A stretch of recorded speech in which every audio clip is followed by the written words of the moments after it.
Well, hello, my name's Mrs. Hallam and I'm going to make some butter today, and I'm going to tell you how to do it as they would have done in the 1850s, which is what we're talking about here. Now, many families that came over here were used to making butter. They had a cow back home, and so when they got a cow here they were really interested in getting their young girls to get up early in the morning and go and milk the cow. And while the young girls were milking the cow, the young boys would be out collecting the fresh water from the stream or the well, because to make butter we're going to need some clean, fresh water. So the children would have been very busy doing this part. The milk would have been collected from the cow, put into a pan like this, a big wide one, and left for 24 hours. And during that 24 hours, the cream comes to the top, and it would be skimmed off like this and put into a jar, just like the cream is in here. So they would skim off what they got and put it into there. Here's the cream in the churn. I'm just going to take it from the board and put the board over here because I don't need that just yet.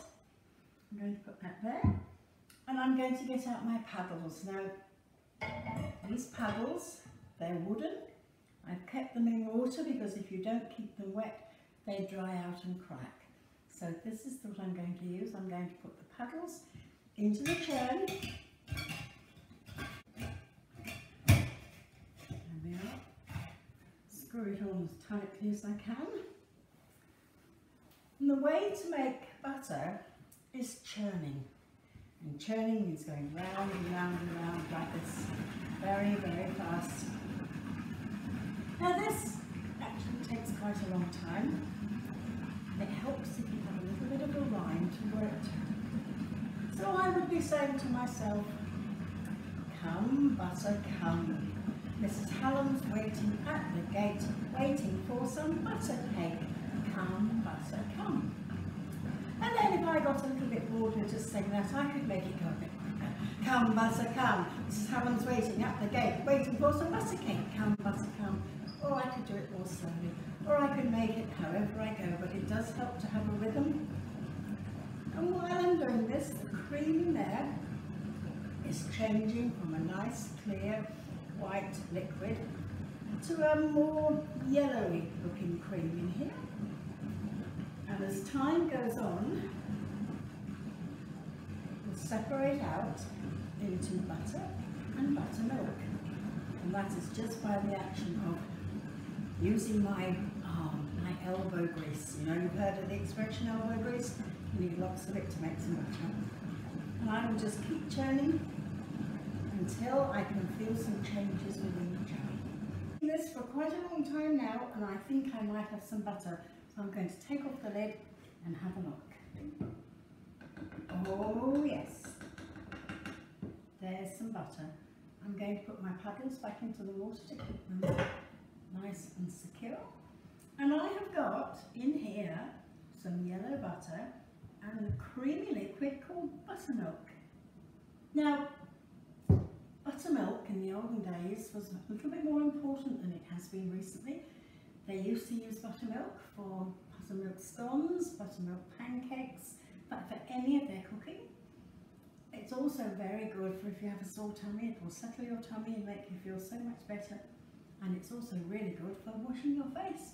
It's a very rich, creamy lather to make your face beautiful. So it was a very important part of making butter. Now what we have to do is we have to separate the two out. Right, I'm going to tip off buttermilk into the jug here. The buttermilk has to be separated from the butter, because otherwise the butter will go rancid. And rancid butter is no good for anybody. Right.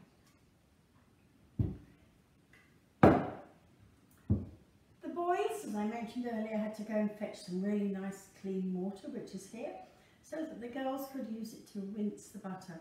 You really do have to get the buttermilk out of this, and in order to do this I'm going to pour some clean water into here.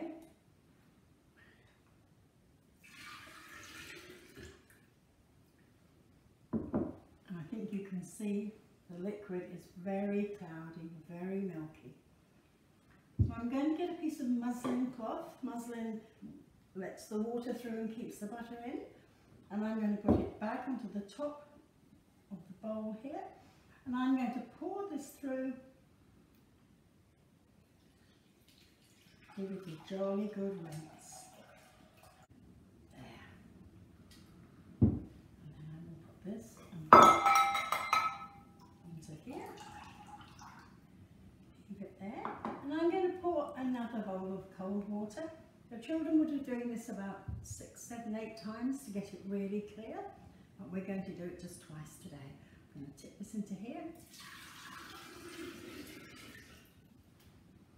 And I think the water looks a little bit less milky. It looks a bit clearer. In fact, it looks a lot clearer.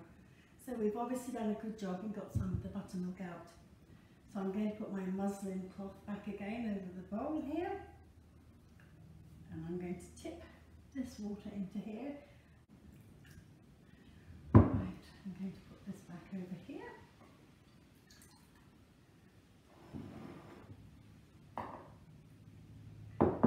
And I'm going to get a board to work on. I'm going to have a cloth here because there is always just a little bit of liquid left, and I'm hoping to be able to catch it there. Now, I'm going to tip it onto the board and see the butter. You watch this, it's real butter. Sometimes it needs a little bit of a helping hand. Oh, hand, that's interesting. And my butter hands, I will tell you about these in just one moment when I have the butter to come out of the jar.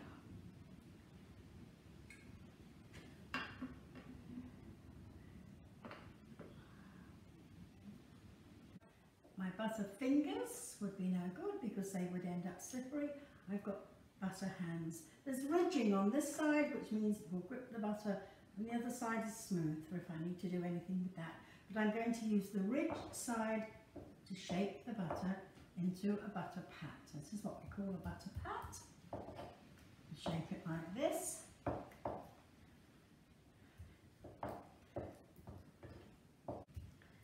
Now then, this is the amount of butter that you would get. It's not all for your family. Each member of the family would have what we call a butter ball. Now you make the butter ball by just gently rolling it around on the butter hands like this. And that's about the right amount for one person to have for a day. Now the rest of it will be sent off to market because it's something you can trade with, but not like that. It will be wrapped up probably in a cabbage leaf, put in a bucket, which was then stored in the top of the well because the well is consistently cool. And then when it came to take it to market, it will be taken out, put into a butter box and taken off for barter. Now some of you might think that's all you're going to get on your pancakes or whatever it is you like your butter on, and all that's going. Doesn't seem very fair, does it? But I'm afraid that's it. That's your lot for one day, and the rest of it would go. But it's really delicious butter.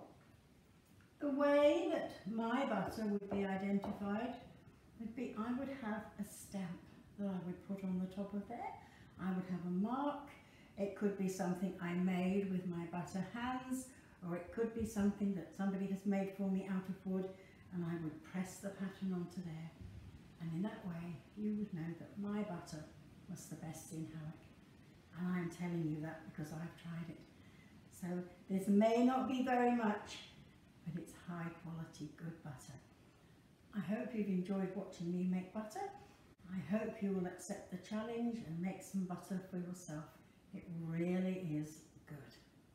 Thank you.